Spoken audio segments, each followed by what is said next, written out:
ফেতরা আদায়ে জায়েজ হলো ঈদের একদিন অথবা 2 দিন আগে আদায় করা জায়েজ, আর ঈদের দিন সকালে আদায় করা সুন্নাত।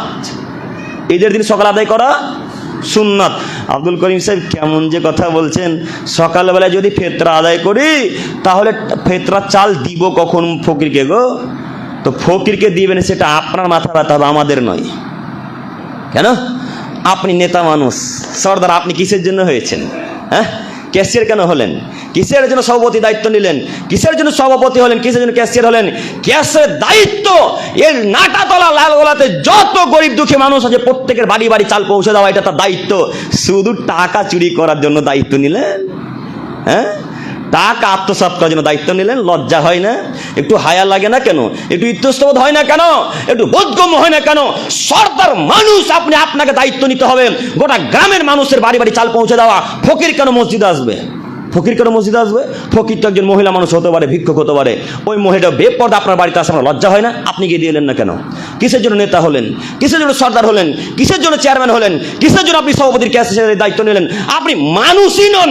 আপনি মনে করেছেন দায়িত্ব মানে টাকা গোনা, দায়িত্ব মানে টাকা গোনা, এটাই ভেবেছেন। তাই তো জাকাত আপনি দিতে গেলেন না, ফেতরা দিতে গেলেন না। আপনি দিতে গেলেন না কেন? ফেতরা আপনাকে দিয়ে আসতে হবে, এটা আপনার অধিকার। তার অধিকার আপনার উপর হক রাখে। ফেতরা আপনাকে আদায় করতে হবে, আপনাকে দিয়ে আসতে হবে, এটাই আপনার অধিকার। একটু আপনাকে দেখাচ্ছিলাম, ফেতরা আদায় করা হয় ঈদের দিন সকালে সুন্নাত, ঈদের 1 দিন এবং 2 দিন আগে আদায় করা জায়েজ, বৈধ। এবার আপনার হুজুরের দিকে একটু যাই।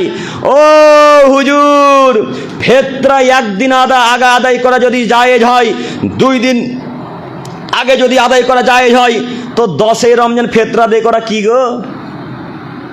হ্যাঁ, 10ই রমজান থেকে ফেতরা আদায় চলছে জঙ্গিপুরে, 10ই রমজান থেকে ফেতরা আদায় চলছে লালগোলাতে। কথা বুঝতে পারেন না মনে হয় কি বলতে চাচ্ছি। আপনার গুলখোর গুটকাখোর হুজুর, দাঁতগুলো কালো কুচকুচা হয়ে আছে, ঠোঁট যেন লিপস্টিকের মতো লাল হয়ে আছে। হুজুর মাইকে এলান করে বলছে, জনগণ, 9 রমজান রাত্রিতে, জনগণ, কাল সকাল থেকে ফেতরা নেওয়া হবে, কাল সকাল থেকে ফেতরা দিতে হবে, তোমরা সবাই ফেতরা দিতে আসবে। বলেন তো 10ই রমজান থেকে ফেতরা আদায় করা কি জায়েজ বা সুন্নাত হলো? কিছুই তো হলো না। তো 10ই রমজান থেকে ফেতরা আদায় করতে হবে কেন? হুজুরও বোকা, ওই গ্রামে যত দায়িত্ব ছিল যে তারাও বোকা, কারোর মাথায় মগজ নাই, সব বেহায়া মানুষ, অশিক্ষিত মানুষ। রাসূল দিনকে উপেক্ষা করে, রাসূলকে অপমান করে জান্নাতের আশা কেমনে করেন? অসম্ভব, কখনো নয়। মুহাম্মদ সাল্লাল্লাহু আলাইহি ওয়াসাল্লামকে অপমান করে জান্নাত কিনা যায় না, মুহাম্মদ সাল্লাল্লাহু আলাইহি ওয়াসাল্লামের আনুগত্য করে জান্নাত কিনতে হয়।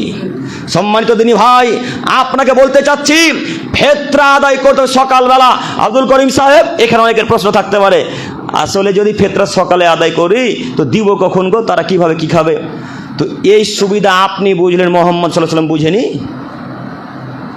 হ্যাঁ, কথা বুঝতে পারেননি। অনেকের প্রশ্ন এরকম, এখন মন্ত্রটা এরকম করে, এরকম করছে। আরে বেটা বলে কি, বেটা সকালবেলা ফেতরা আদায় করতে বলছে, তো মানুষকে দিব কখন? তুই এই নীতিটা আপনার মাথাতে কাজ করলো, মুহাম্মদ সাল্লাল্লাহু আলাইহি ওয়াসাল্লামের মাথাতে কি কাজ করেনি? কথা কি বুঝতে পারছেন? তার মানে আপনার চাইতে কি মুহাম্মদ সাল্লাল্লাহু আলাইহি ওয়াসাল্লাম শিক্ষিত এবং বুদ্ধিতে কম ছিল? নাউজুবিল্লাহি মিন যালিক। তিনি তো আপনার আমার চাইতে অধিক শিক্ষিত মানুষ, অতীব দামি মানুষ।